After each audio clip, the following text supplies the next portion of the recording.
Welcome on, everyone. We're going to get started in a few more minutes. Feel free to introduce yourself in the chat if you would like to. And again, we'll get started in just a couple, maybe 2, 3 minutes. Thank you.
Good morning, everyone.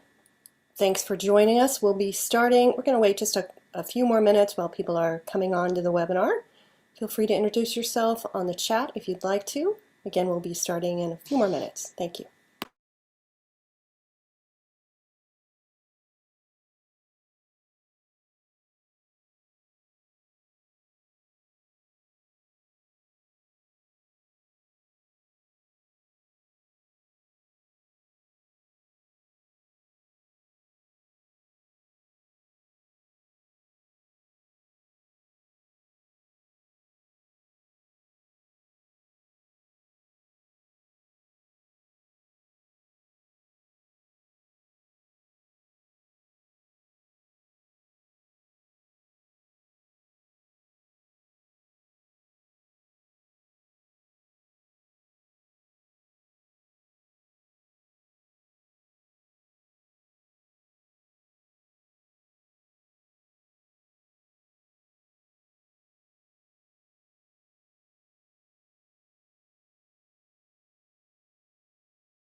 All right, good morning, everyone. We're going to go ahead and get started.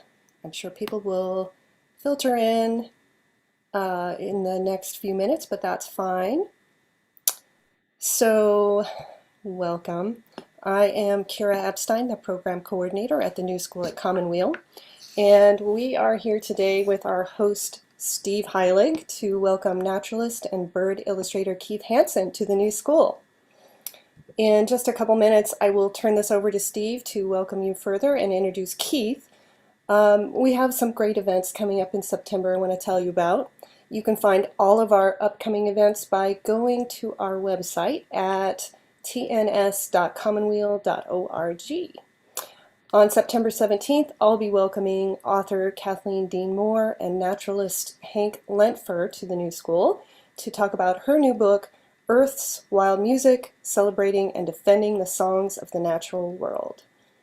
On the 19th, Steve will be back. He'll be in conversation with Dr. Anna O'Malley, director of Commonweal's Natura Institute, as part of Commonweal's Open House.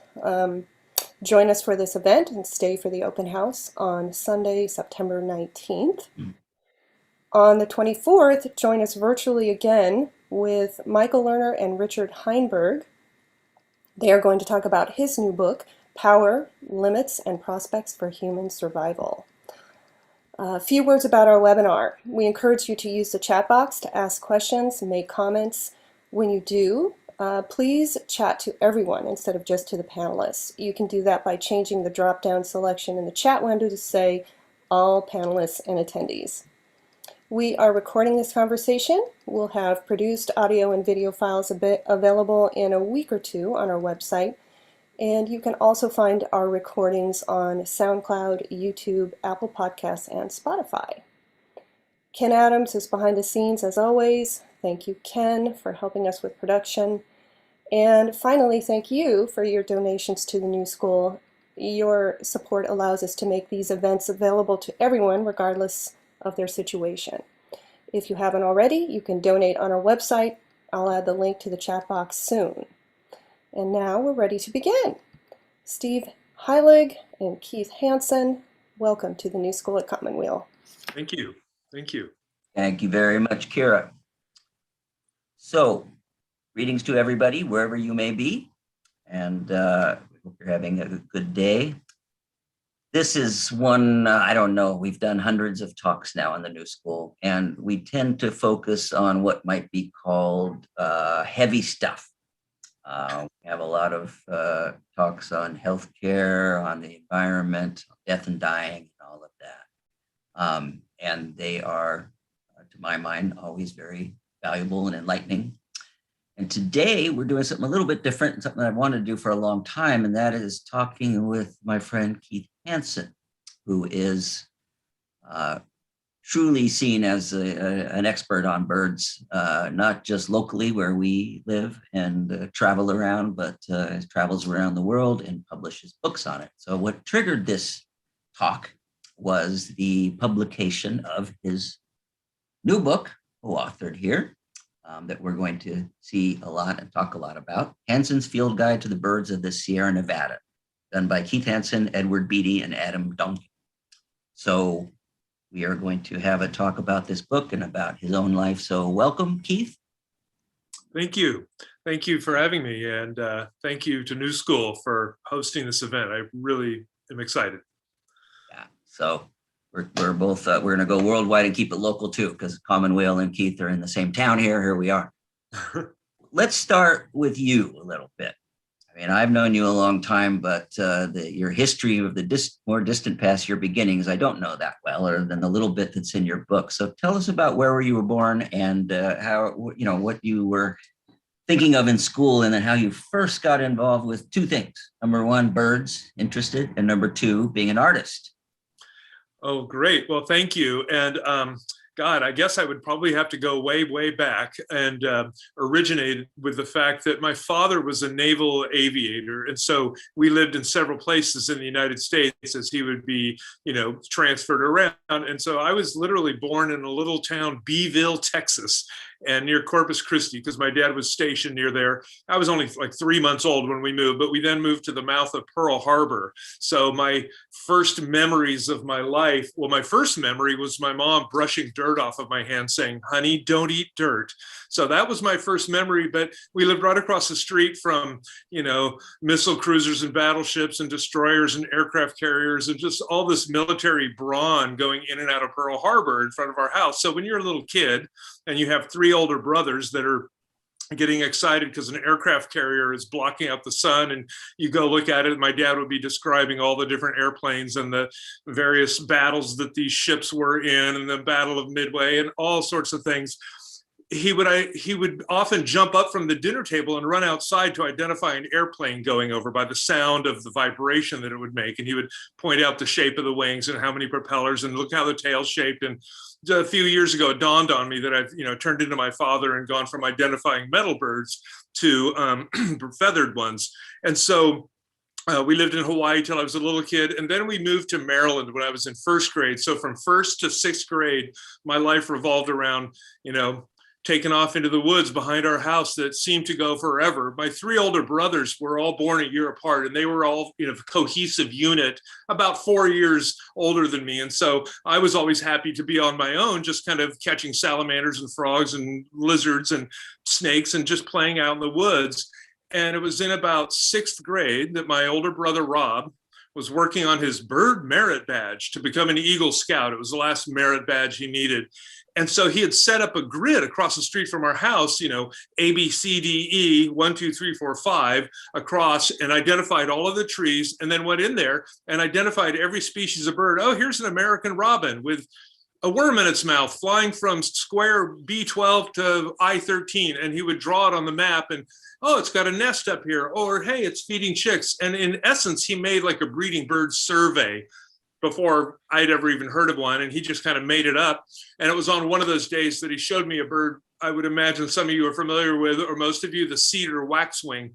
And cedar waxwing is just an exquisite bird. And literally, I can just envision it in my mind's eye so clearly. That bird was kind of the trigger that got me totally passionate about birds. I couldn't believe anything was so beautiful that you could just go outside of your house and see these things. And then from that point on, I eat, drink, sleep, birds. My brother and I tore out the countryside for the last, sadly, it was only 3 months before we moved.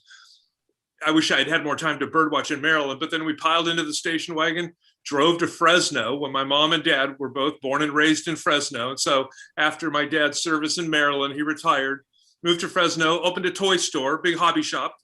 And my mom always taught us all how to draw as kids growing up. And so with her guidance and literally her scholastic direction of how to render an image, how to take a 3-dimensional object and put it on a 2-dimensional piece of paper, was what she used to raise us and keep us occupied and creative and happy. And so everyone in the family is very creative. There's 5 boys and a girl, and 4 of us are full-time artists. The other 2 are very creative, but having a dad with a hobby shop and a mom teaching you whatever you want to learn about art, we all kind of headed in that direction. And so that's how the art started, and the birds started. And it was in about 12th grade that I just started. I'd find a dead bird on the side of the road and I would start drawing it. And then my mom and dad said, honey, why don't you paint a mural in your bedroom this summer? And so I spent, 3 months doing from floor to ceiling, ocean, underwater, volcanoes exploding, jungle, jaguars in the trees, birds all over the place.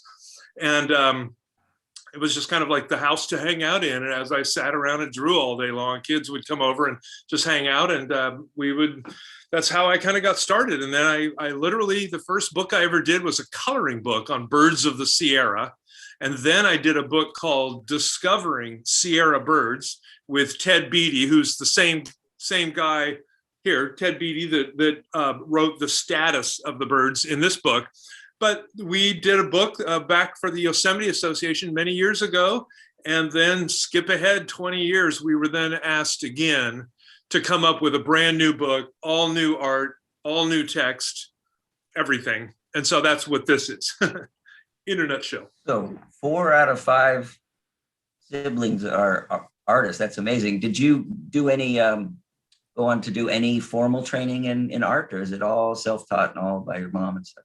Just by my mom. I mean, I took art class in high school, but it was to get out of English. Right. No, it was just banging around in the forest and the marshes and the ocean and the jungle and all over looking at birds. And I had this reoccurring dream. It's really bizarre. When I was in high school, I had a dream where I literally would, be sound asleep. And in my dream state, I would come over a hill and here would be just like jungle looming and lurking off in the distance. And I would see these silhouettes of strange giant birds and I could hear sounds coming out. And in my dream, I would start running towards it. And then, daylight would happen or a river would open up between me and it, or somehow this dream happened crystal clear dozens of times. But in the dream, I could never get into the jungle. And so when I got out of high school, I stuck my thumb in the air and hitchhiked to Mexico and Guatemala, and then to the Yucatan, and then up to Eastern Canada, and then back to Fresno in a big 3-month odyssey. And once I put my toe in the jungle, I never had that dream again. And so I'm really drawn to the tropics, the New World tropics. My wife is from Southern Mexico, so we do lead birding tours to, Panama, Guatemala, Costa Rica, the Yucatan, and but yeah, I really was passionate about that, and then kind of started doing these book projects. And my brother Rob got a job at Palomar when we first moved to Fresno. This is in 1970. We're these dorky little teenagers. I was in 7th grade and he was like in 10th grade. And I remember him telling me, God, I heard about this cool place up in Northern California, and it's called the Point Reyes Bird Observatory. And they catch birds there, and they have these islands that they go to offshore. And it's near this town called Bolinas at Point Reyes. And so our family in 1970 jumped into the car and drove up to see where Rob was going to volunteer. And that was when I first met Bolinas and fell in love with it as a 7th grader way back when, and then just kept coming here every possible chance I could get. And then, worked at the Point Reyes Bird Observatory for many years, handling hundreds and hundreds of birds, and out on the Farallon Islands on 9 different years, spending about 5 months out there handling hundreds, if not thousands of birds. And so by having these birds, able to look at them as you study them and hold them and open their wings and their tail and, really examine them and feel how much they weigh and the way they carry their weight, and then photographing them and sending them on their way is just a really, really great way to learn a lot about birds. And so I just kept massive amounts of information about these birds. And now I videotape the birds. I've videotaped about 1,200 species in the world. And while the footage isn't National Geographic perfect footage, it's fine enough for me, because when a bird moves, I can hit the pause button and go click, click, click, click, click, and find the perfect image, something unique and different, and just pause it on my TV. And then I just bring my sketchbook over there. And that's where I come up with a lot of my positions are from the footage that I take of all the birds. And that's kind of how I put the art together and how I put this book together. But I hope I'm not kind of jumping ahead too much, but that's how I got started doing birds. Yeah. And so from Fresno, where did you move to? What was the next place? Bolinas. Yeah. Yeah, So, I literally moved to Bolinas. I met a woman who invited me to caretake her house for 4 months. She said, I'm going to be in Europe. I need someone to caretake my house and water my roses for 4 months. And so I took her up on it, and those 4 months were back in 1986. And so she has long since passed on, but I caretake it with my wife for her grandchildren, actually. So we're still there, and that's the reason I get to live in Bolinas, is because of the kindness of these people to allow us to live there. And it's interesting. The modern culture of Bolinas is somewhat traced back to 50 years ago when there was a large oil spill, and many of the seabirds and shorebirds were covered in oil, and many people came out to help clean them up. So it actually started with a reaction to trying to save some birds. And you live right on the lagoon, which is part of, I believe, the Great Pacific Flyway, right? This is where birds come through. So this many years ago, I haven't asked you this in probably at least 10 years, but how many species have you seen right from your house there, right on the lagoon? Well, Bird You used watchers to count. bird watchers like to count, and they like to keep lists, and they often like to keep yard lists. And so when we moved to this house, we started a yard list back in 1986. I say we because my friend Peter Pyle, who was the steward on the fair lawns for the Point Reyes Bird Observatory, many of you probably know him, was there at the house for like a year and a half before I moved there, and we kind of took it together. And then he moved to Point Reyes Station. And anyway, to put it into perspective, there's about 10,400 bird species on Earth. So 10,400. From Mexico to the North Pole, in other words, the US and Canada, there's 1,000 species, maybe 1,005. So 1/10 of the world's birds are in the US and Canada. From our deck, we used to have the biggest yard list for North America, but we got our rear ends kicked by a yard in Texas. We're at 281 species. So 28% of all the birds ever recorded in North America, in the US and Canada, have been seen from that one yard in Bolinas. My gallery is 231 species just from this room, which apparently is the most birds from any single room. This room you're looking at me in. 230 species from this room, which is pretty wild when you think about the diversity. And Steve's right. This is on a migratory path. You've got the lagoon, you've got the ocean, you've got freshwater, you've got the native oak and conifer hillsides. There's ornamentals here. You're on a migratory path. Birds mix it up in funky weather between the sewage ponds and the lagoon. So there's things crossing over all the time. And right now, things are just starting to really gear up for fall.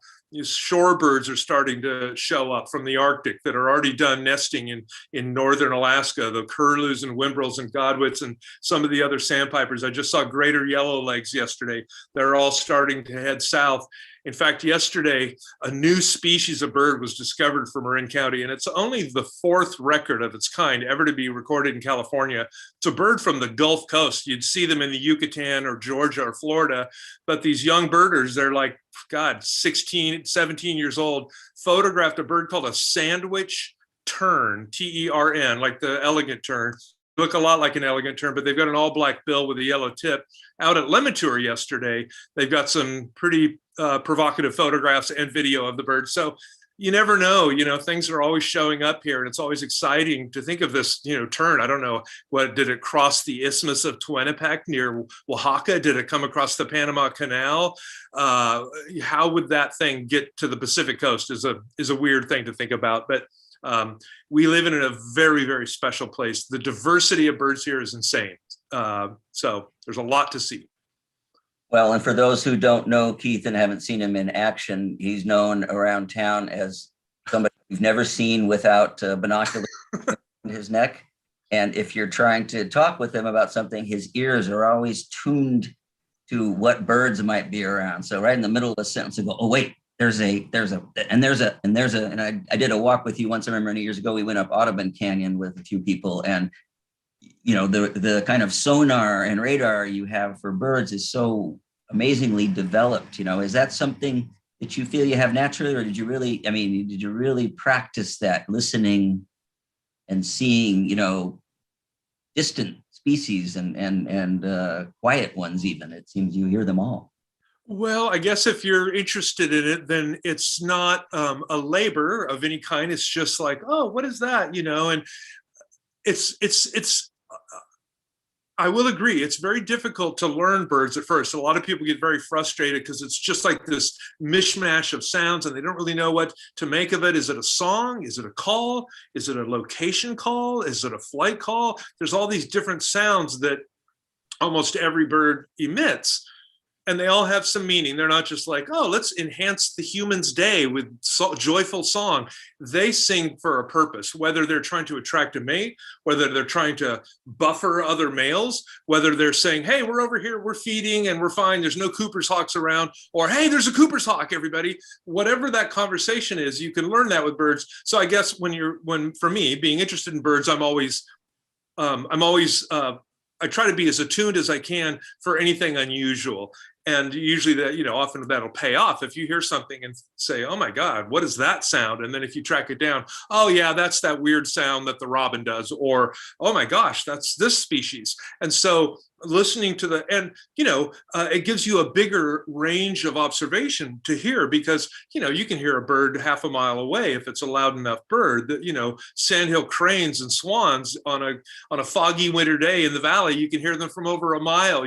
So that opens up your sphere of observation, or you can bring it in close to everything that's right near you. So yeah, the observational part of it and then the voice part of it are two things, and also the flight part of it.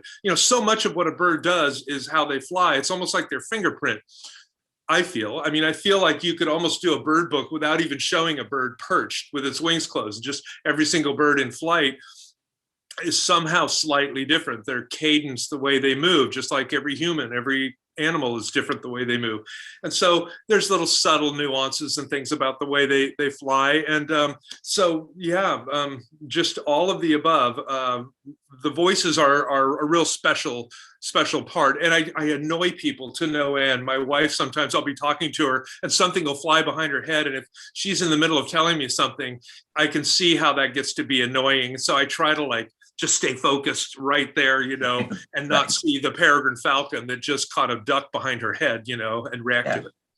Well, I've seen that, so that's okay. I wait, hopefully don't take it personally, right? Yeah, don't take it personally. So you mentioned that somebody suggested this new book project 20 years ago, and you worked on it, almost as long as I've known you, I guess. How many years? The book was 23 years, and it was probably 25 years ago that Steve Medley from the Yosemite, it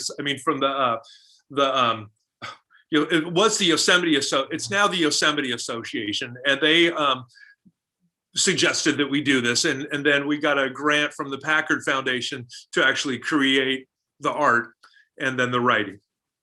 Cool. But that was the first, and I'm going to be weird and hold this up. This is the first book that came out, written by Ted Beatty, and I did the artwork in it, but that was my only contribution. I didn't write the book.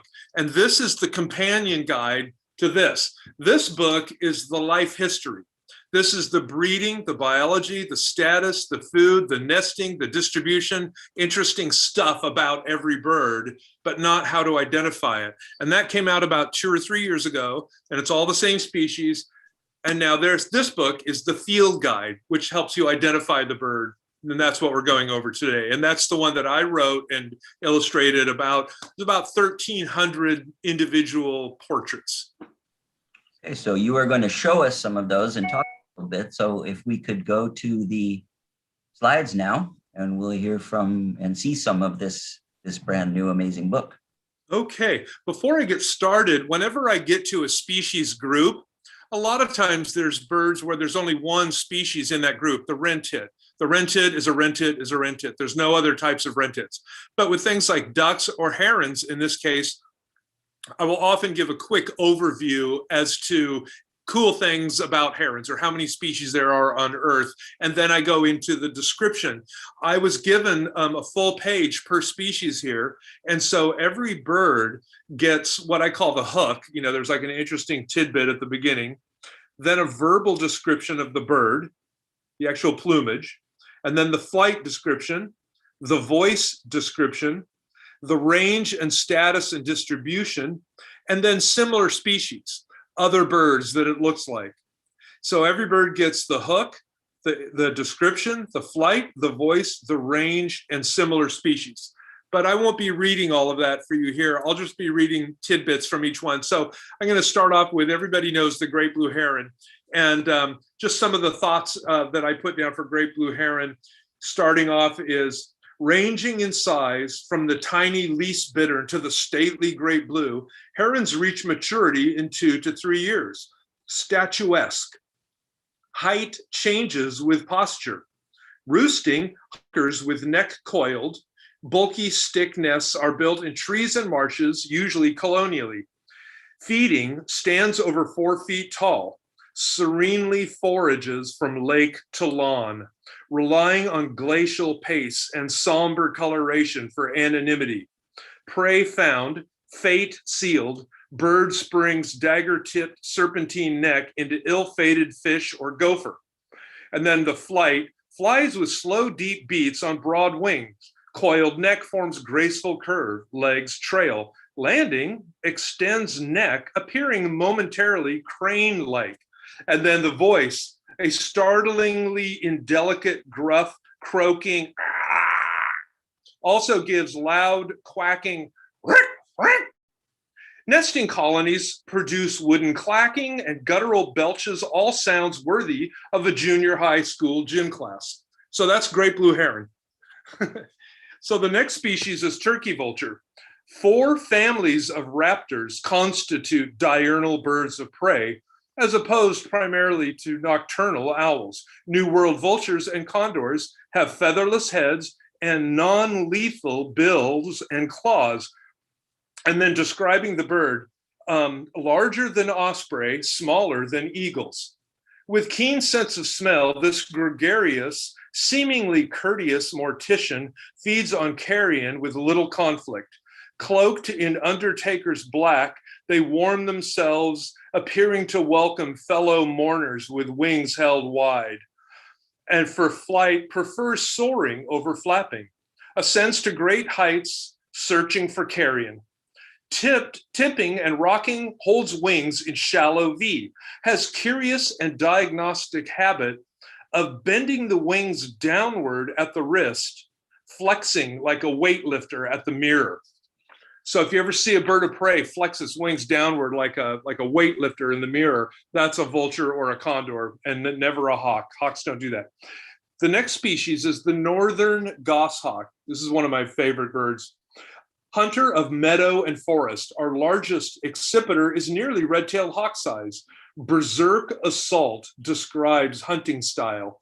Tough for enduring the elements, muscular for sudden acceleration, and long-legged for chases through forest tangle. Body parts of prey litter the ground below the nest, a macabre but characteristic trait. In flight, soaring birds appear buteo-like. Hunting, goshawks become an entity somewhere between a boxer and a tornado.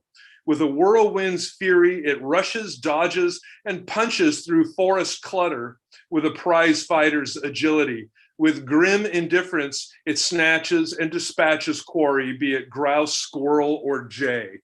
Yeah, goshawks are pretty gnarly. Let's see. I think great horned owl is the next. Great horned owl, lord of the night. Roosting in seclusion, deep within shaded forest, or sheltered in a cranny high on a cliff's face, this sturdy, full-bodied, and fearsome predator possesses the erect ears and focused glare of an enormous cat. Daylight elucidates a large, motionless form, the color and pattern of autumn wood. The bane of the songbird world, uproarious commotion and agitated notes erupt upon the disclosure of this ominous carnivore. Face set within a slowly swiveling turret, it stares down through narrow eyes of sleepy indifference.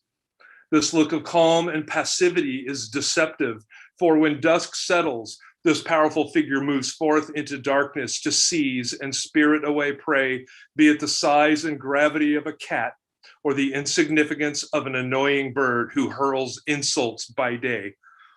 And then the flight, shaped like a wine barrel with a bowling ball for a head, flies low on deep beats from broad rounded wings, swoops upward to land.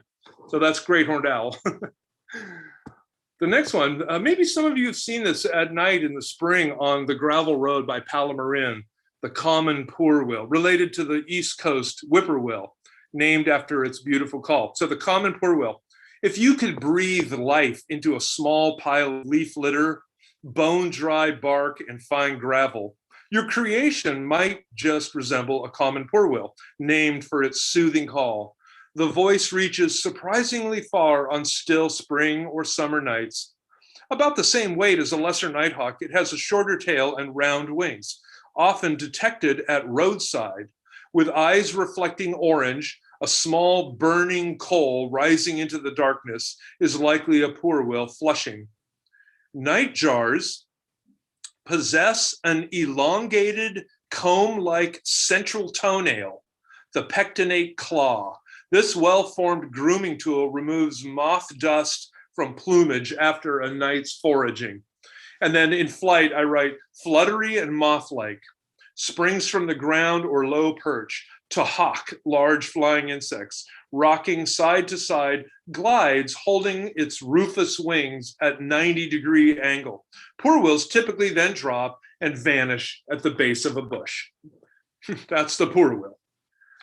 Let's see, the next one, we all know the belted kingfisher, you know, from being anywhere near water, ocean, saltwater, freshwater. Right here in Bolinas, the boat dock is a great place to see the kingfisher.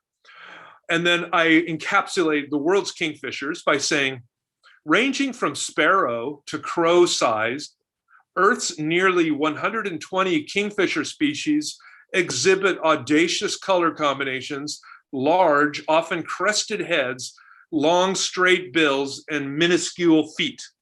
The bird, just smaller than the American crow, this confidently antisocial bird is visible from great distances.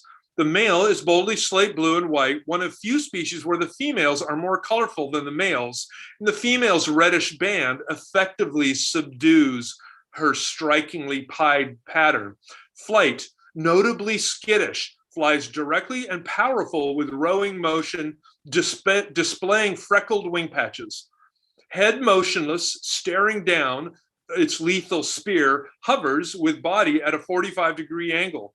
Prey spotted, folds wings, plunging headfirst below the water. If successful, pops up into flight, wriggling quarry in bill. And the fun thing that I love about kingfishers for the voice, unreservedly vocal. Translated, kingfisher's clamorous rants would not be appropriate for children under 18. Bold, raucous, in your face, bobbing its expressively crested head, it seems to be saying, "Are you looking at me?" With a dry rattle, advertises its presence with the cadence and sweet appeal of a rapidly firing machine gun. Tail slowly pumping, kingfishers produce a soft, throaty, annoyed chatter. So very much about what kingfishers are about is their voice and just their kind of in-your-face attitude. So how are we doing on time? For a few more? Yes, go ahead, please. Okay, so this one is a real personal favorite. This is one maybe not many folks have seen, but the black swift is an amazing bird. They breed behind waterfalls. Their nest was just found, I think, in the late 80s or early 90s, the first nest known to science near Big Sur. That's why no one ever found them, is because when a waterfall leaves the earth and shoots out, there's a little ceiling of water, if you will, and under that lip, that's where the birds breed. So black swifts, this is what I wrote. There are just over 100 swift species worldwide. 3 occur in the Sierra, and the sexes are similar. Descend into Yosemite from on high, and Half Dome's polished face rises to meet you. From dizzying heights, black swifts rocket across Bridal Veil Falls, or a hair's breadth off the brow of El Capitan. Acceleration and maneuverability as playthings, velocity and momentum, matters of law. These are creatures of great prowess. In flight, they are built for life on scythe-like wings. Employing languid flapping and soaring glides, climbs high above earth, covering hundreds of miles in search of insects daily. Capable of flying continuously for months, annually vaults several countries each migration. From the sanctuary of slate gray clouds, it shifts into an unconstrained projectile, reaching stupefying speeds. So that's black swift. And here's another aerial, a couple more aerial birds. Now, if you go to the end of Wharf Road or anywhere, you see those kind of grapefruit-sized, even under overpasses on the freeway, you come across the bird called the cliff swallow, which winter way down in South America or Central America, but they come up here to breed. So what I've written about cliff swallow, if a barn swallow is a sports car, then a cliff swallow is a pickup. As if wearing a backward baseball cap, this no-frills construction worker means business. From the moment it arrives, this colonially nesting day laborer busies itself with masonry and upkeep to its adobe home. Scoops of wet cement are carried in the crop of this mud dauber, who spits them up, forming strong grapefruit-sized globes. Lasting several years, they're designed with downspouts for quick getaways. After the tricolored blackbird, this is our most gregarious nesting songbird. And the flight is highly gregarious and communicative. Choreographed flocks effortlessly enter congested suites in unison. Higher, with unlimited space, flock integrity diminishes. Voice, unique if not bizarre, gives conversational babble, electronic buzzes, static clicks, and synthesized feedback loops. If a colony is disrupted, irked birds circle in mass, uttering annoyed, whiny, downward, see you, see you. So that's the cliff swallow. And then jumping right to the next swallow that I compare it to, the barn swallow, the ones that you often see nesting under an eave or in your barn. The barn swallow, I've written, is shaped for speed. With a nearly worldwide distribution, this aerialist looks fast even when sitting still. Perched or in flight, this long-distance migrant likely possesses the longest wings in relationship to its body of all Sierra passerines, or songbirds. The flight, smartly tailored, a bird of sleek design, graceful lines, and polished exterior. Flashy tail band comes standard along with the internal navigation system and automatic braking. Expect tremendous performance from this bird on the wing. Nimble in crowded situation, enjoys rapid acceleration, corners beautifully and with natural cruise control, built for the long haul. Voice, perched or in flight, chatters excessively with sweet, cheerful, tinny, scratchy, static, computerized notes strung together, driving away predators or escorting troublemakers to calmer skies. Alarmed birds give a rising, strident "tseet." That's barn swallow. And then who doesn't know the crow, whether you love them or you hate them? With their lives intricately interwoven with those of humans, it's difficult imagining a world without crows. Gregarious in winter, they stroll front yards, harvest plenty from farms, mass in Halloween trees, and roust drowsy owls. Flocks dissipate in spring as birds pair up to breed, then regroup in fall. Opportunistic and shrewd, crows watch, calculate, and figure things out. And then I write about the fact that it walks with a streetwise swagger. In flight, winter flocks congregate with no apparent formation. Crows flap with wingtips at their sides, whereas ravens paddle with wingtips below and behind, rowboat style. Ravens can soar, crows can't. Soaring is gaining altitude on thermals without flapping. Crows can glide or sail on air for great distances, but air that's always moving upward over landforms. So that's it for crow. And then here's kind of an offbeat species that maybe a few of you have seen, but if you go down south of Bakersfield towards the really southern part of the Sierra, where it becomes very kind of Mojave-esque and very deserty, is this bird called the LeConte's thrasher, which sadly is a fairly endangered species, but lives just in the Southwest. LeConte's thrasher melds effortlessly into its arid habitat of dry sand and thorn scrub. Afoot, moves about like a miniature roadrunner, sprinting quickly through the sand, head and tail lowered. Pausing, it slowly raises, then lowers the tail. Continuing, it scampers through a living room of Joshua trees, down a hall of creosote, across a den of sagebrush, and out the foyer into a yawning solarium of exquisite desolation.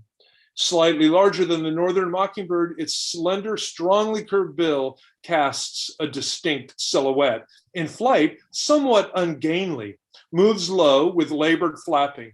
Touching down in a bush or hitting the ground running, the bird vanishes into thrasher-colored habitat. And then the song is pure in quality, gives repeated sing-song phrases, unburdened by imitations of other birds, often without long pauses. Call a questioning foip or double foyip So that's the LeConte's thrasher. Now, here's a bird that was apparently John Muir's favorite bird, the American dipper. And dippers are totally unique. They're the world's only aquatic loving songbirds. They act like a sandpiper getting in the water and stuff, but they're actually fairly closely related to things like robins and thrushes. So this is what I've written about dipper. This is the bird that famously can fly underwater. Dippers, unique. Dippers are a family with 5 species dispersed in the Americas and Eurasia. Grayish brown or chestnut, some are boldly punctuated by white. Unlikely in appearance, wondrously adapted.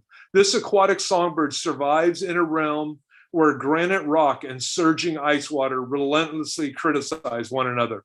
In tempestuous currents, birds swim effortlessly across the surface like a tiny duck. Diving, it submerges using its wings. It flies underwater searching for insect larvae. Blending into an environment constantly in motion, it rhythmically bobs its bulbous body. Communicative or not, blinking white eyelids are highly visible from great distances. And then in the flight, I talk about when a dipper is rocketing a foot or so above surging waters, its rapid wing beats appear as a blur. As it flies underwater, its flaps are deep and cleaving. Encountering a dipper away from its turbulent world is almost unheard of. That's it for dipper. Here's a very subtle bird, but many people know the house wren, and you'll often hear them off in the background singing, and even though they're subtle, they're quite divine. House wren. After the barn swallow, this little brown bird has the widest distribution of any land bird in the Americas. North to south, east to west, it has wandered, flitted, and crept among the greatest tangles connecting these 2 vast land masses. To slow down, smell the roses, and appreciate the subtle, coax one into view and get to know this little bird. Behold soft gradations, scrawls of delicate barring, and welcome embers of warmth to the tail, a whisper of an eye ring, a touch of pale to the bill, and this elegant exemplar of understatement is complete. The voice, an auditory delicacy, is delivered by a creature seemingly brimming with joy. Bubbly and jubilant, ecstatic notes trip over each other just to burst into public space. Song, highly variable, typically longer and more complex than the Buick's wren, with jumbled notes, liquid trills, and different phrases. The call is less scratchy than the Buick's wren. So that bird, they go all the way from Alaska to southern South America, from California to Brazil to Maine to Florida. They're literally everywhere. And I think that's the next species is the Pacific wren. And this is a bird that if you hear somebody clinking 2 little pebbles together, like tink, tink, tink, tink, and you're walking through the forest, you might want to think about the Pacific wren because they make a little double pebble clicking sound. Okay, Pacific wren, wedded to cool shadows. While it's difficult to behold this energetic gnome-like creature, it's well worth the effort. If eye to eye with this diminutive custodian of the conifers, pause to consider the hallowed halls in which it dwells. Whether broadcasting crystalline notes throughout a lush metropolis of coniferous skyscrapers, permeating forest cathedrals with tumbling trills, or pouring forth liquid rivulets of song beneath 3,000-year-old sentinels, Pacific wrens fill space with sound. On the street, this breath of a bird appears mouse-like, hopping beneath lacy ferns or venturing into webby crawl spaces. And then in flight, in shaded forest understory, difficult to see well, flies short distances through dense habitat, appearing as a tiny, wound-up, dark, tailless bird. That's Pacific wren, formerly known as the winter wren. And we're getting towards the end here. We're at warblers. This is a bird that breeds up on Mount Tam in small numbers, and sometimes you see it coming through the area. It's a hermit warbler. It's a true Western warbler. It doesn't occur back east. Hermit warbler, reaching for the heavens, this bird of lofty conifers seldom surrenders from its realm of fragrant skyscrapers. At dizzying heights, high above the forest floor, It hawks insects from the tips of outstretched boughs, making it difficult to observe from, say, Earth. Mercifully, however, infrequently, it ventures down, down, down toward terra firma, allowing safe views for nature lovers with a fear of heights. Initially appears somber colored and subtle in pattern. However, when its golden dome rises into view, its parenthood instantly becomes apparent. So that's the hermit warbler. And the next one, this rather devilish looking bird, is called the horned lark. And the horned lark is one of my favorite birds. They give the most amazing song. Terrestrial songbirds, larks are represented with nearly 100 species worldwide. And the horned lark has over 40 different subspecies across the northern hemisphere. So while there's 40 species worldwide, they're almost all Asia and North Africa. That we have only one, the horned lark. So the horned lark is, their flight I describe as long-winged, nimble, and exceptionally swift. Flocks sweep frightfully close to the ground, cleaving the air just above it. Death-defying, the breeding display is dramatic. Slipping Earth's embrace, the male ascends to dizzying heights. Lost in the warm folds of summer's hazy sky, this lark is a challenge to spot. Teasing lift from thermals, it appears to float like a delicate waterfall pouring forth song. Sweet tinkling notes sprinkle, cascade, and tumble back to earth. As the curtain closes on this airy performance, the male folds his wings, bows earthward, and plummets stone-like. A hair's breadth before impact, he mercifully levels off to land safety. How am I doing on time? Go ahead. Or you got a couple more? Or? Yeah, I do. I've got, I think, four more. Here is the California towhee, a bird that I'm sure many people know, and you see them usually in pairs right around Bolinas. California towhee, not a bird of extremes. The Golden State's towhee shuns California's hottest, snowiest, and soggiest locales, but is common nearly everywhere else. Fidelity courses deeply through this humble, primarily sedentary and down-to-earth bird, nearly always in pairs. They go about their days next to and with each other. What they lack in a resting pattern, unusual form, or quality of voice is outweighed by a virtuous devotion and dedication to their mate. Comfortable around humans, birds frequently enter homes to forage on tracked-in birdseed. California towhees defend territorial borders from neighboring California towhees with noisy scrapes and gravel-kicking tussles.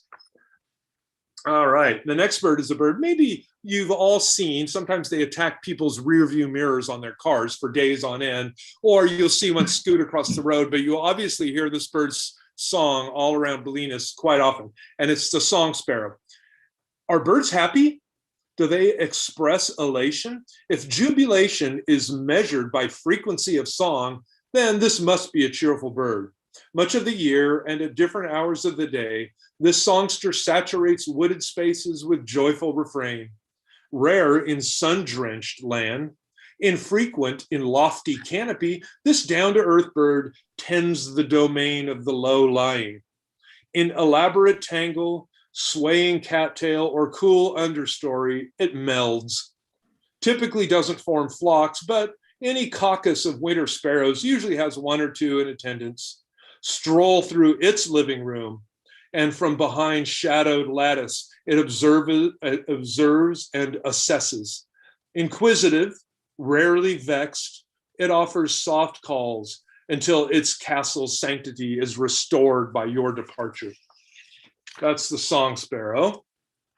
And everybody knows some people call them the snowbirds, the Oregon and dark-eyed junco. And here's the junco, familiar and common. This bird is widely distributed in the Sierra, welcome at backyard feeders and encountered on mountain trails. Observant naturalists filter through flocks for rare species. Dark-eyed juncos are diverse in appearance. Differences may be age or sex related. Birds might be a rare subspecies, partially albino, or different by individual variation. Junco watching cultivates habit-forming skills for untangling variation and subtlety. So good little tools to get into juncos, and you'll start to notice diversity of birds. I think we have a couple more. The yellow-headed blackbird, very rare in Marin, but you go to Mono Lake and they're thick over there. As my friend Kirk says, they're lousy at Mono Lake. They're all over the place. Yellow-headed blackbird, breeding or tending young. Most birds seek seclusion and calm, correct? Perhaps. After swallows, marsh nesting blackbirds are as gregarious as breeding songbirds get. And the yellow-headed, it reproduces in a state of utter commotion. Find yourself within a colony, late spring, wild and clamorous, scattered about with egos swollen, chests inflated, displaying males boast and swagger, bobbing on arcing cattails, wings flexed, they endorse their flawless wing spot with the subtlety of a boxer kissing his biceps. Bustling females come and go, bills packed with leggy groceries for perpetually famished chicks. With the single-minded purpose of genetic renewal, males create unearthly noises that startle and amaze. And the voice I describe as song, 2 to 3 clean introductory notes, followed by grinding buzzsaw and strangled gulping. That's the call of the yellow-headed blackbird. And then the very last bird, if you go to Costco or you go to Las Galinas sewage ponds, you might just see the great-tailed grackle. This is a friend coming up from Mexico. These guys have traveled north 10, 15 miles every year, and now they're all the way up to Oregon, even into Washington. I've seen them in Bolinas a few times. So they are here, and they're here to stay. The great-tailed grackle. Any Zocalo or downtown center in Mexico that you go to in the evening, you'll see literally hundreds to thousands of these birds coming in and having a big party every night in the middle of every town in Mexico. Great-tailed grackle, appearing intently focused, female stares pale-eyed through smoky mascara. The life of the party and ever the showman, males brim with self-esteem. With a swaggering stride and a sachet of their prodigious tails, grackles appear noble, if not a bit snobby, proudly carrying their prominent bills aloft. Displaying, the male points his bill high and lets his oar-like tail hang. Vertical, he flattens his plumage as if squeezing the air from it. Properly slick, his high gloss is presented gift-like to the female, whether she's watching or not.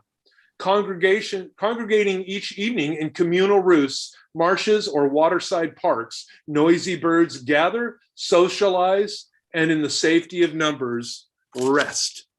So there's about 15 or 20 birds that I picked out that I thought might be fun. So there's a good sampling of both the beautiful drawings and the descriptions. It's funny when you read them, you have a poetic voice, and I've heard you read poetry once at least. And so you said something very interesting. I was going to ask you this anyway. You said in one of the descriptions, "Are birds happy?" And I'm no expert. I've only read one book about a whole book about a species. Was Bernd Heinrich's Mind of the Raven, which I'm sure you know, and a whole book kind of exploring the psychology of a particular bird. When you are watching them, when you're observing and thinking about them, I mean, do you find yourself wondering, what are they thinking? I mean, the issue here with in this whole world of this kind of science anyway is anthropomorphizing. Is saying, right, I'm putting my feelings onto them. I'm imagining what they're saying. But you spend a lot of time with them. And you have a certain amount of it in your book where you're talking about their behavioral aspects that come from your observations. But I mean, is this something you think about a lot? What are they thinking? Yeah, kind of almost constantly. A lot of people will say, well, birds, their faces are kind of inexpressive. You can't, they're not like a mammal that can actually change their facial expression. But on the contrary, whether it's emotion or temperature, people will often say, wow, that bird is fat. Well, it's probably not fat. It's probably cold. When birds are cold, they fluff up like they're putting on a down coat. like a hummingbird. If you see a hummingbird hovering and it's like a fluff ball and you can't even see its feet, you can be pretty sure it's probably between about 30 to 45 degrees outside. If you start to see the tips of the toenails, it's probably in the 40s to 50s. If the toes are sticking out, it's probably in the 60s or 70s. If the bird is squished down skinny and its legs hanging all the way down, it's probably in 90 to 100 degrees. So like if you look at hummingbirds in Phoenix and stuff, you'll see them all skinny with their legs hanging down, thermoregulating, and then when they fatten up, those are birds in the cold. Now, if a bird is sick and not feeling well, they often will fluff up to conserve energy. But when you see a bird lift its crest, it's either like a sign of interest, like, whoa, what's going on?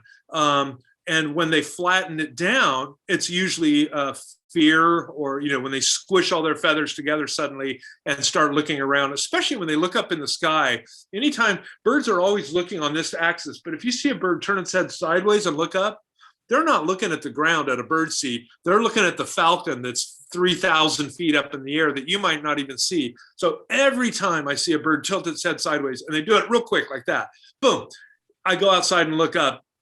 And it might be a feather blowing by. It might be a 747, a monarch, but, you know, 70% of the time it's going to be at least a vulture. You know, they know vultures aren't going to hurt them or anything. But if the bird's starting to get pointy, like a merlin or a peregrine or a kestrel, oh my gosh, they give it full heed and they squish their feathers down and their eyes get big and they stop moving and they freeze. Whether birds are happy, you know, I've watched videos. You mentioned the ravens and crows. That those birds, you know, you see these videos of them like filmed in Russia where they take a yogurt lid up to the top of a house in the snow and flip the lid over and jump on it and ski down to the bottom of the roof and then grab the lid and go up and do it over and over and over again. Or ravens that ski on their back down snow, and all the other ones standing around start vocalizing and jumping up and down. Are they excited? Is it fun? You watch ravens in flight doing barrel rolls and flipping upside down. It's hard not to believe, to anthropomorphize and believe that that's not fun. You know, you see young burrowing owls, you know, filled with the exuberance of youth. These little chicks that are now coming out of a hole in the ground for the first time are bouncing around and, you know, playing tag with each other, if you will. And, you know, you always hear that those are, you know, traits and attributes and things that are going to come in handy, which is true, you know, for later in life to avoid predators or, you know, whatever, to maintain surprise for them catching food and stuff. So it's just like kids, and what, you know, it's hard for me. I'm a human. I don't know what's literally inside their head, but it's hard not to believe that they're experiencing some level of pleasure or joy, or, hey, the wind conditions and thermals are just right. Let's go do this thing. And we're capable of it. Come on, let's go do it, instead of just sitting around all day. So hopefully that answers that question a little bit. Who knows, you know, but no, you just exactly. No. So I said at the beginning, we weren't going to get into heavy stuff, but we can't help it here. I mean, you've been observing birds now for decades, and we live in a time of great ecological change, climate in particular, but not only. We now have increasingly widespread wildfires as well, and just habitat encroachment, you know, of development and so forth. So what have you observed mostly in terms of, you know, the prevalence of species? Are populations going down? Do you see them shift in ways that you think are in response to these ecological changes? And yeah, you know, as a kid growing up, I always had heard about, you know, these down the road changes that we're going to be looking at. And I thought, well, you know, no pun intended, but I always thought it would be a glacially slow process, that our human calendar, our experience of our own lives might be so brief and ephemeral that we won't even realize these greater changes that are happening. But I couldn't be more wrong. I mean, to me, it seems like it's accelerating at a rapid rate. It's like every year it gets more and more. You know, you don't know if it's like a blip in the pattern, but, you know, this last year, people all over California, it's like, where are the birds? You know, in migration, we just didn't get the birds. Well, that article came out a few years ago that said, you know, from 1970 till 2010, 1/3 of the world's birds are gone. Well, when you have, you know, windows, power lines, pesticides, global warming, fires, cats, you know, cars, less habitat, more people, more, you know, less insects, and more of everything human.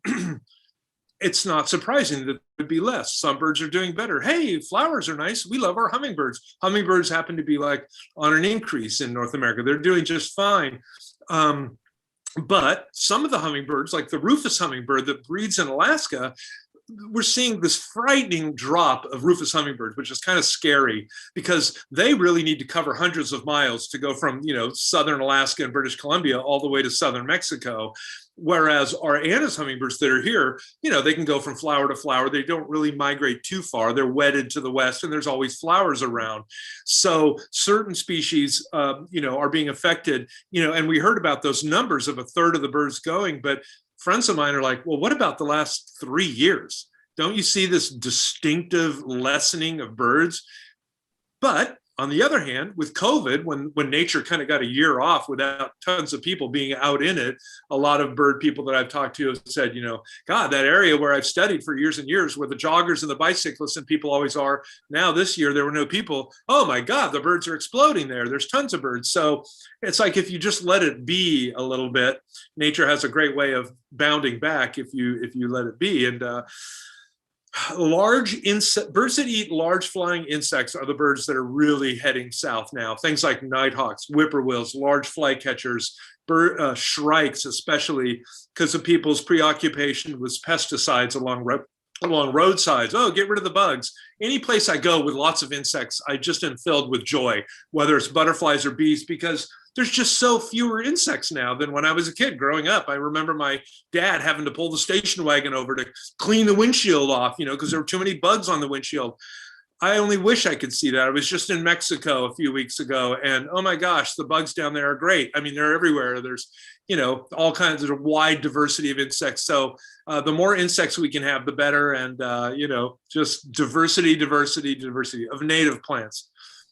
You're seeing somewhat less of these impacts in other parts because you have traveled a lot, South America, Central and Mexico. So it's less of a pronounced decline there.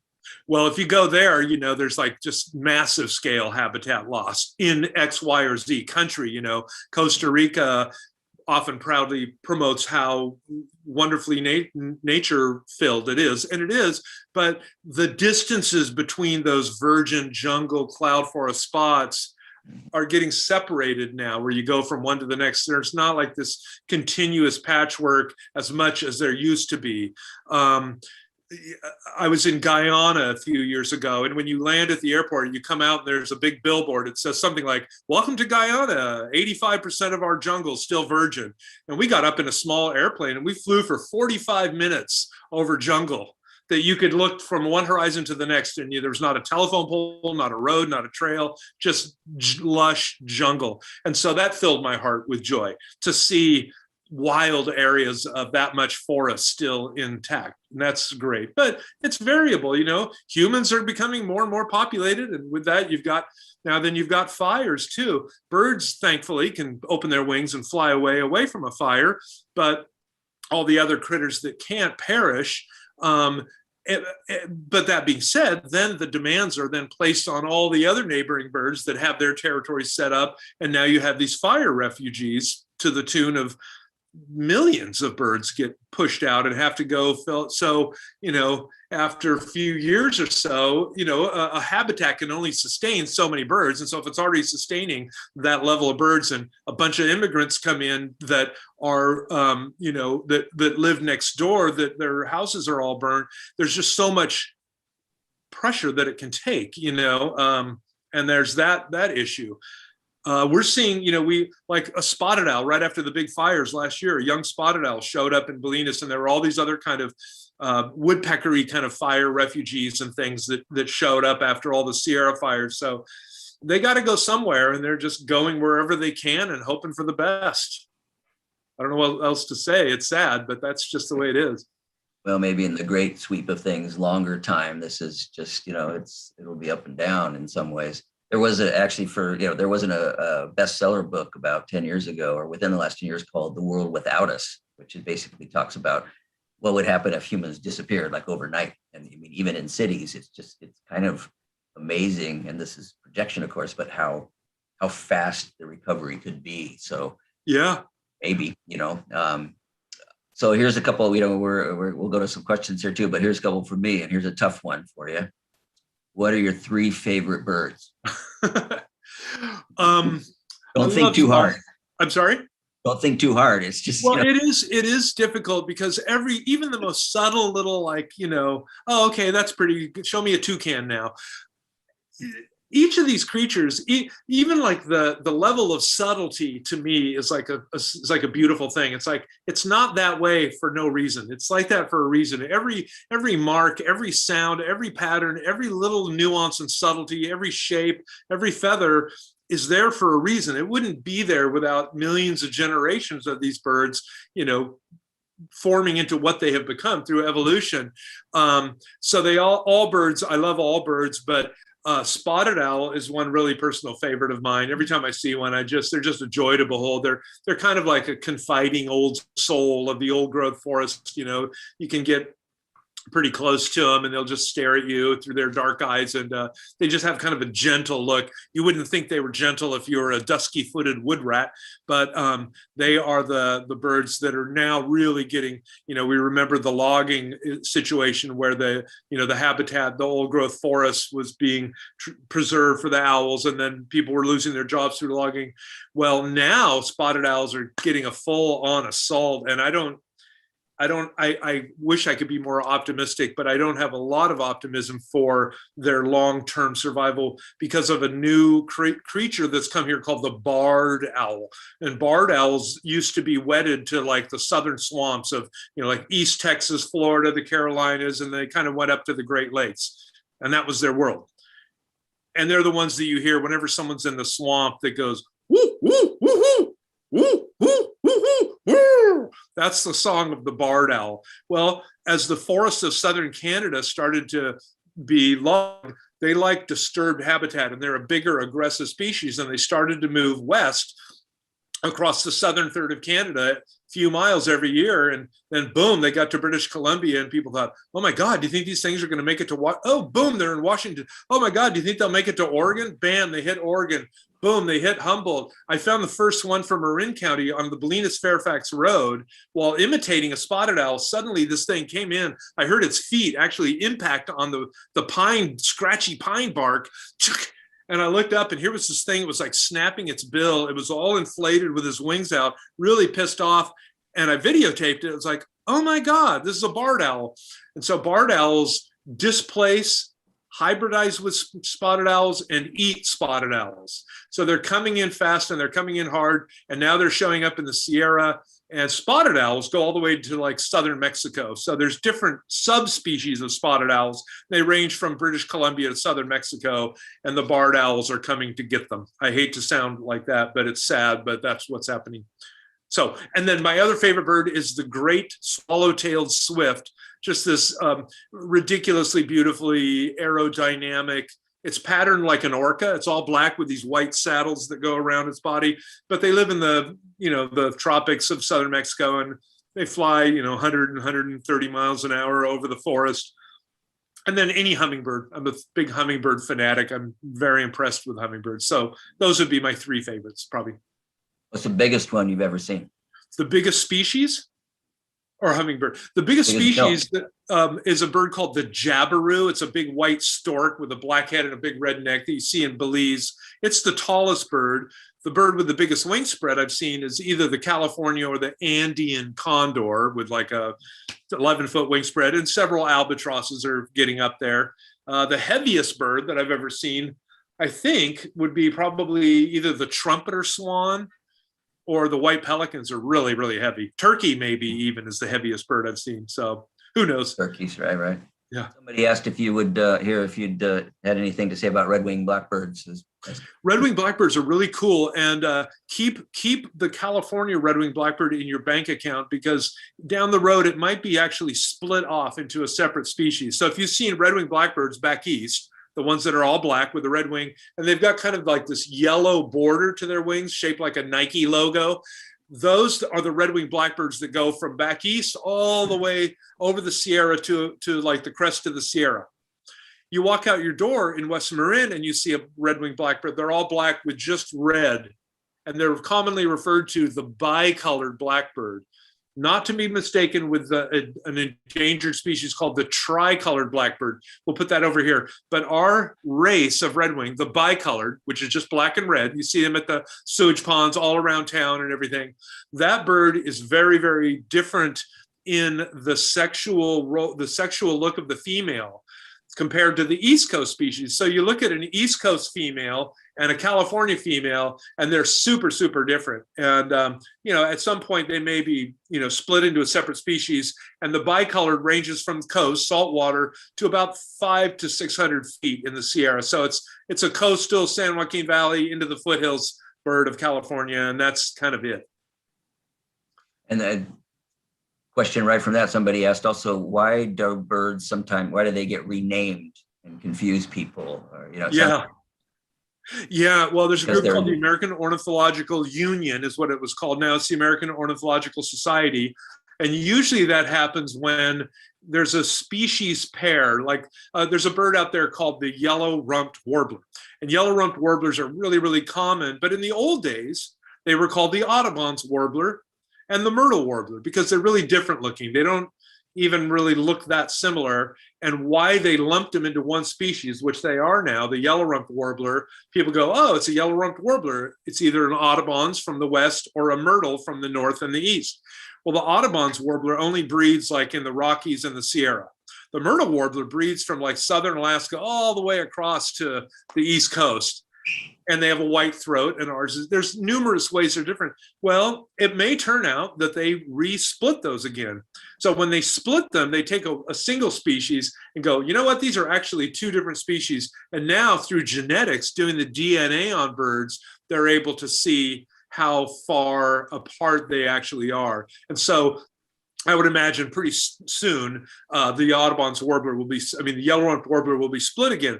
There's others, so most birds have their names changed like by that. Well, during the whole eruption during Black Lives Matter, the bird community had to start really thinking serious about, what are we naming these birds after? There's this little obscure bird that lives out in the grasslands called the McCown's longspur.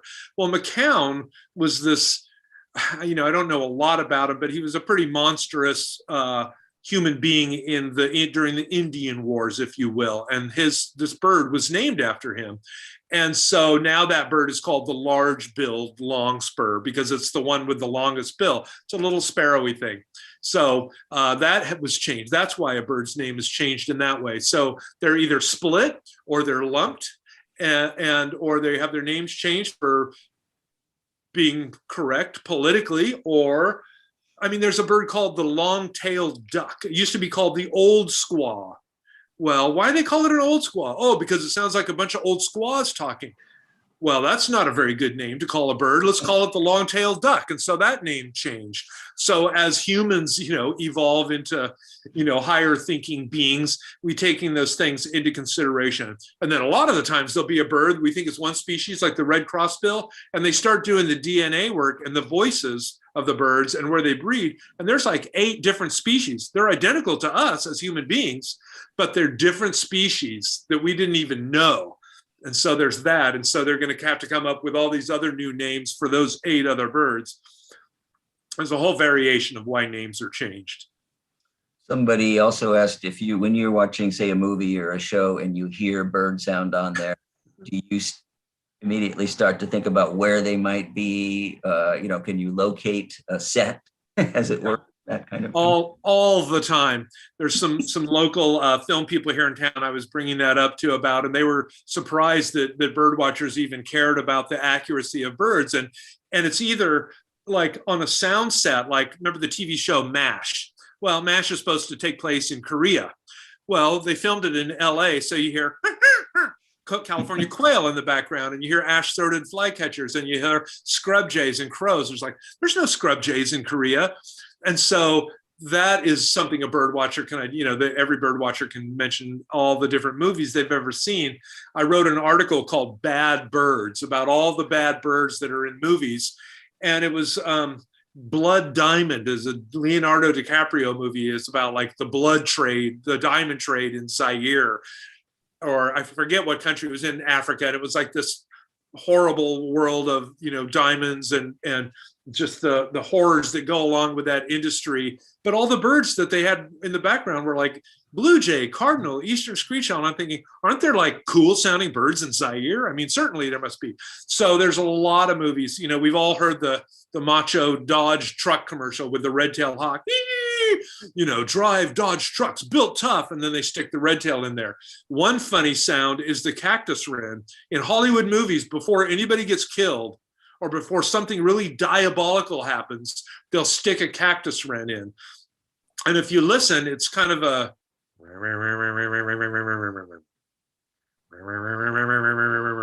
droning, like a car not starting. And it's just this creepy sound that I guess Hollywood has always thought, ooh, that's a creepy sound, let's use it. So there are tons of, I have a list actually of all the wrong birds in movies, and it's rather extensive, hundreds. Was Hitchcock's The Birds ornithologically correct? Yeah. He had Western gulls, which is what you would be attacked by if Western gulls attacked you in Bodega Bay, and then crows and ravens. So there wasn't a single bird that was inaccurate in there. But, God, what was it? There was a movie, I forget what it was called. It had Sean Connery in it, and he was like a grumpy old ex-professor, and he lived in a skyscraper in New York, and he loved birds. And he always talked about the prothonotary warbler.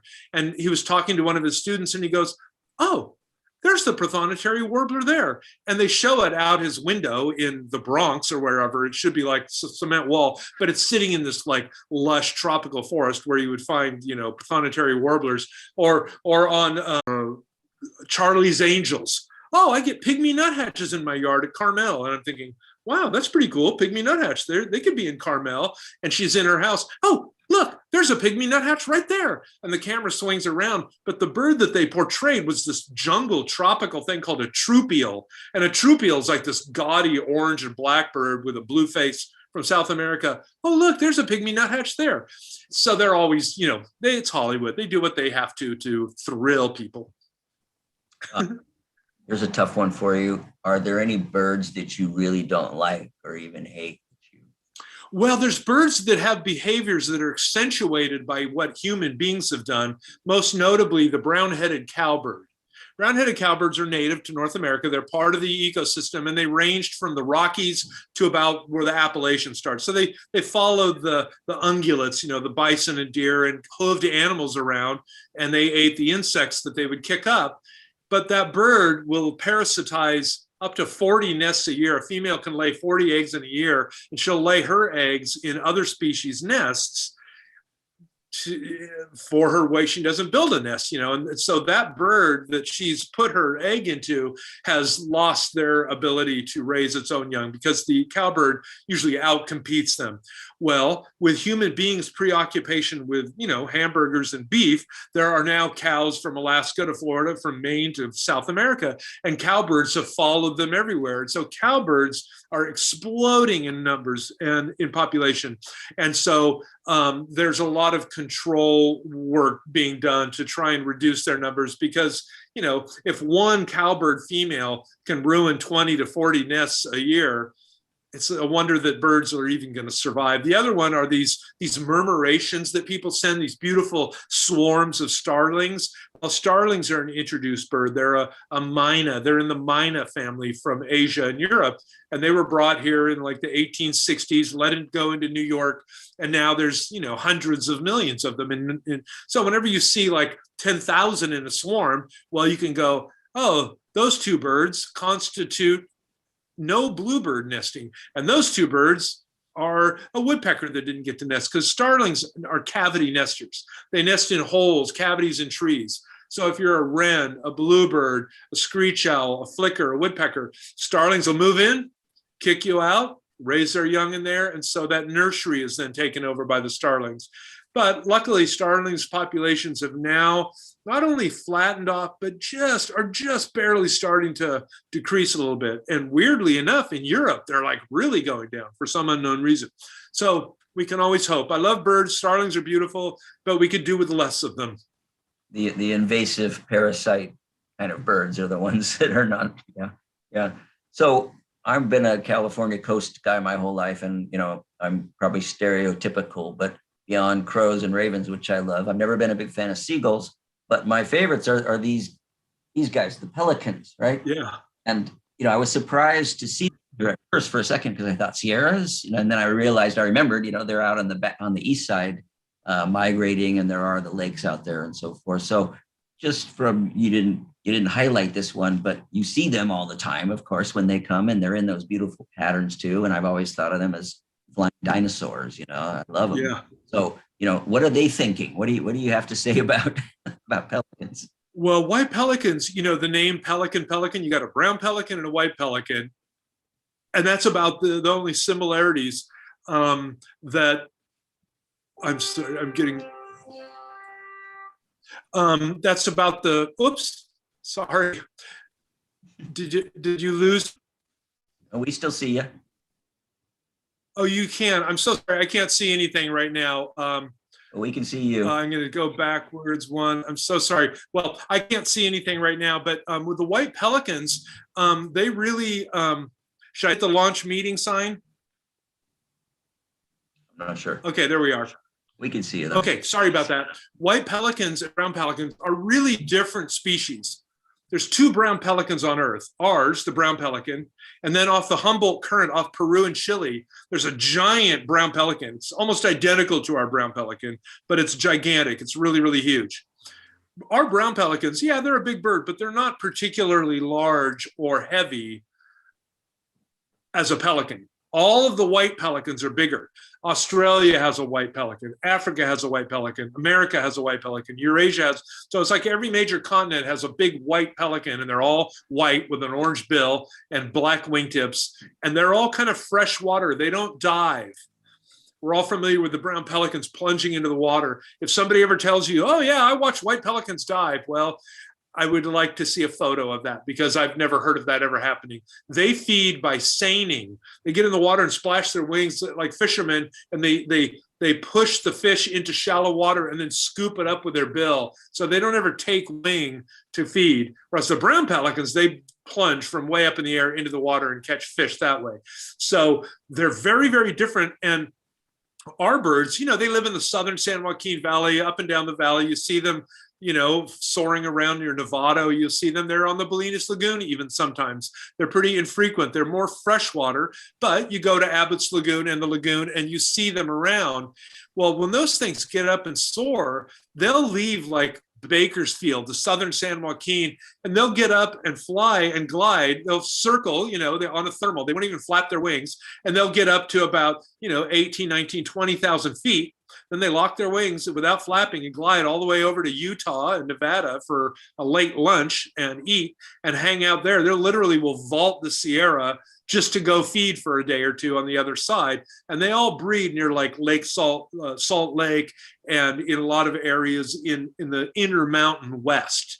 They don't breed really along the coast at all, although they occur here. And the brown pelicans, they breed on islands off the coast off of northern Mexico, central Mexico, and I think a few even maybe breed in the Channel Islands. I'm not sure, but these are all young birds, mostly coming north to Bolinas as post-breeding wanderers, they call them. Those are birds that have already nested, and now they're coming up to capitalize on the abundance of all of the anchovies and things that show up in August and September, October in California. Then they'll head on back to Mexico.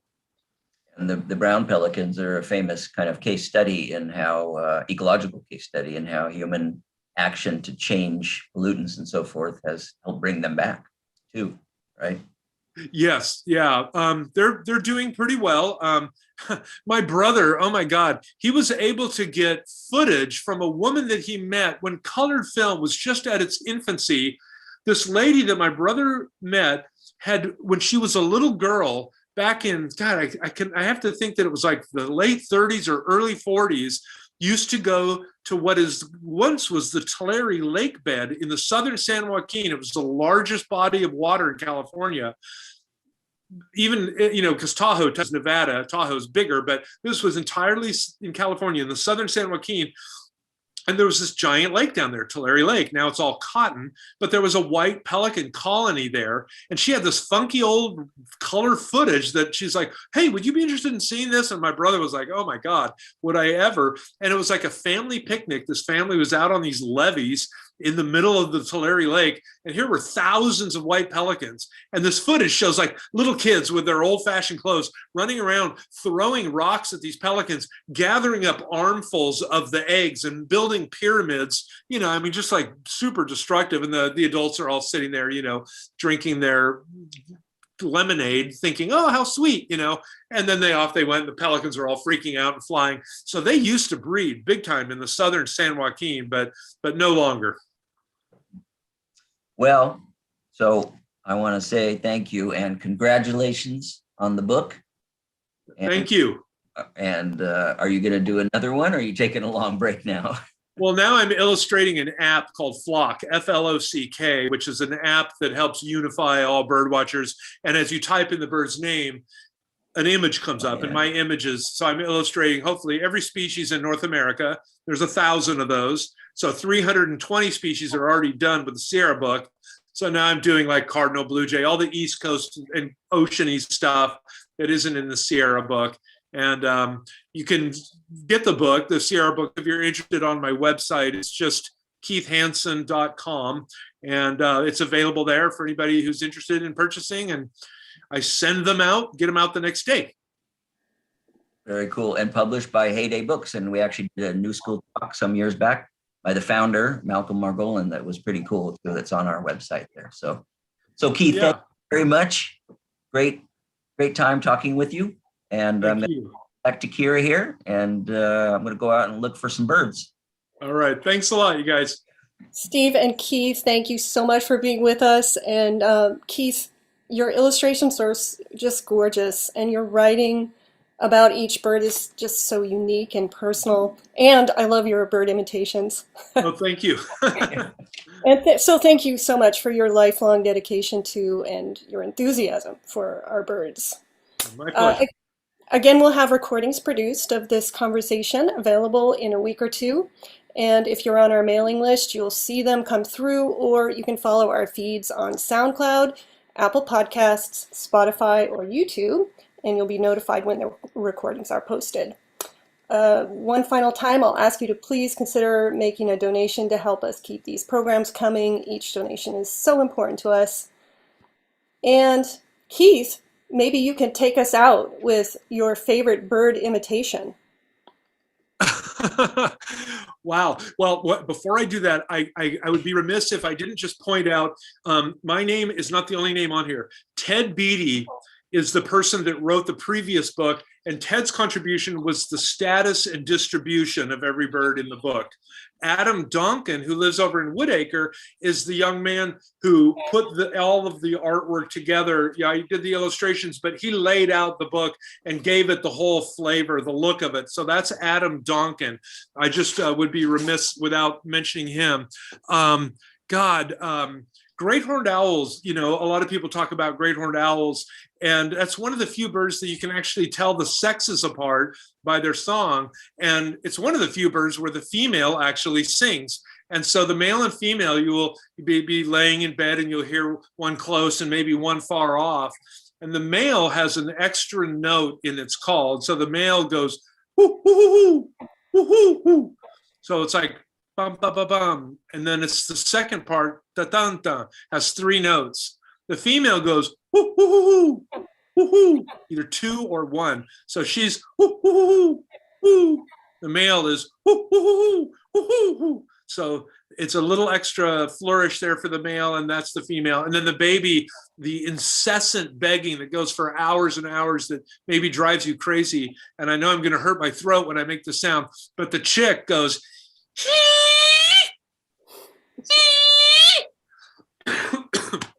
anyway, it drives you nuts sometimes listening to them.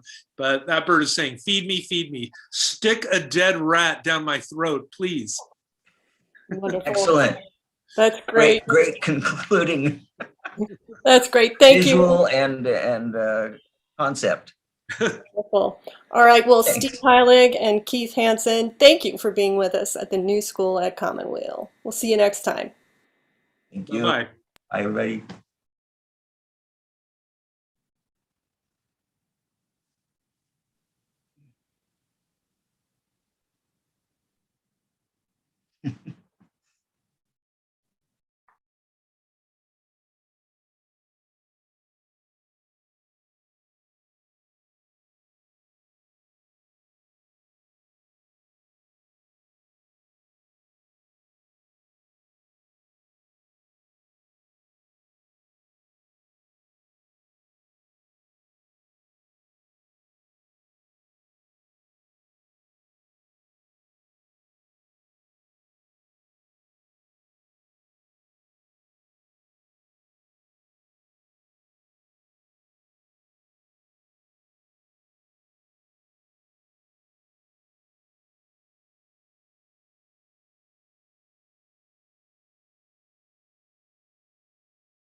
Okay, I think we're alone now.